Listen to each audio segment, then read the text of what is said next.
স্পেনের গ্র্যান্ড ক্যানারিয়া দ্বীপের জনপ্রিয় লাস কান্তেরাস সৈকতে 15 ডিসেম্বর দেশি বিদেশি পর্যটক ও স্থানীয় বাসিন্দাদের ব্যাপক সমাগম ঘটে 20তম বার্ষিক বালি দিয়ে তৈরি শিল্পকর্ম উপভোগ করতে। সমুদ্র তীর জুড়ে নির্মিত এই ব্যতিক্রমী বালির শিল্পকর্ম দর্শনার্থীদের কাছে বড়দিনের আনন্দকে আরও বিশেষ করে তুলেছে।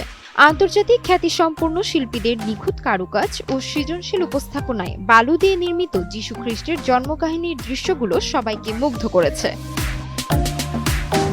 এবছর যুক্তরাষ্ট্র, কানাডা, অস্ট্রেলিয়া সহ 6টি ভিন্ন দেশের মোট 10 জন ভাস্কর কয়েক সপ্তাহ ধরে কঠোর পরিশ্রম করে এই বিশালাকৃতির বালির ভাস্কর্যগুলো তৈরি করেছেন।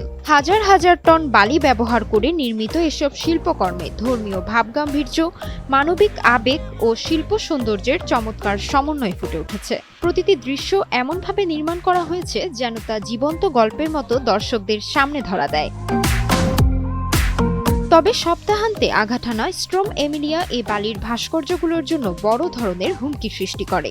প্রবল বাতাস ও বৃষ্টির কারণে আয়োজকদের অনুষ্ঠানের উদ্বোধনের তারিখ পরিবর্তন করতে হয়। তবুও প্রতিকূল আবহাওয়া কাটিয়ে শিল্পকর্মগুলো নিরাপদ রাখতে দ্রুত ব্যবস্থা নেওয়া হয় এবং দর্শনার্থীদের জন্য অনুষ্ঠানটি খুলে দেওয়া সম্ভব হয়। 2006 সাল থেকে একটি স্থানীয় পরিবারের উদ্যোগে শুরু হওয়া এই বালির শিল্পকর্ম এখন আন্তর্জাতিক পর্যায়ে পরিচিত একটি সাংস্কৃতিক আয়োজনে পরিণত হয়েছে। প্রায় 40 দিনের প্রদর্শনীতে প্রায় 2,60,000 দর্শনার্থীর উপস্থিতি এই আয়োজনের জনপ্রিয়তা ও সাংস্কৃতিক গুরুত্বকে স্পষ্টভাবে সামনে এনেছে।